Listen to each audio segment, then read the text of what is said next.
আজকে তোমাদের বিশেষ্য আর বিশেষণের গল্প বলি। তোমরা শোনো তাহলে। এই টেবিলটায় বলো তো কি কি দেখতে পাচ্ছ? একটা লাল আপেল, একটা নীল গাড়ি ম্যাম। হ্যাঁ রিনা, তুমি ঠিকই বলেছ।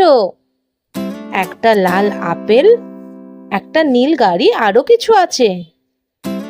কোনো শব্দ দিয়ে জায়গা, ব্যক্তি, বস্তুর নাম বোঝালে তাকে বলা হয় বিশেষ্য। সেইটা যে কোনো কিছুর নাম হতে পারে, বুঝলে? কোনো ফলের নামও বিশেষ্য? হ্যাঁ রাহুল, কোনো ফলের নামও বিশেষ্য। যা কিছুর আমরা নাম বোঝাচ্ছি সেটাই বিশেষ্য। যেমন আপেল একটা বিশেষ্য পদ। আপেল বলতে আমরা কোনো একটি নির্দিষ্ট ফলের নামকেই বুঝি, তাই এটি একটি বিশেষ্য পদ। এটা কি বলতো? এটা নীল গাড়ি। ঠিক বলেছ রিনা। ম্যাম, তাহলে গাড়িটাও কি একটা বিশেষ্য?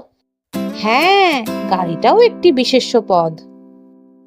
আসলে গাড়িটাও তো একটা বস্তুর নাম, তাই না? এটাও বিশেষ্য। আর আমরা যখন বলবো লাল আপেল, তখন আপেলটার রংটা বোঝাচ্ছে, এটা হলো বিশেষণ।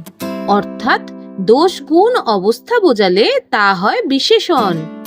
যেমন এটা হলো একটা নীল গাড়ি, এই নীলটা হলো বিশেষণ। ঠিক বলেছ। আচ্ছা বাচ্চারা, এটা কি বলো দেখি?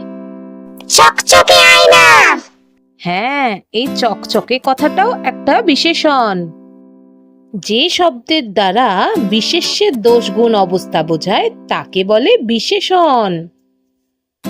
আমার এই অ্যানিমেশনের মাধ্যমে পড়ানোগুলো যদি তোমাদের ভালো লাগে, তাহলে লাইক, কমেন্ট এবং সাবস্ক্রাইব করতে ভুলো না কিন্তু।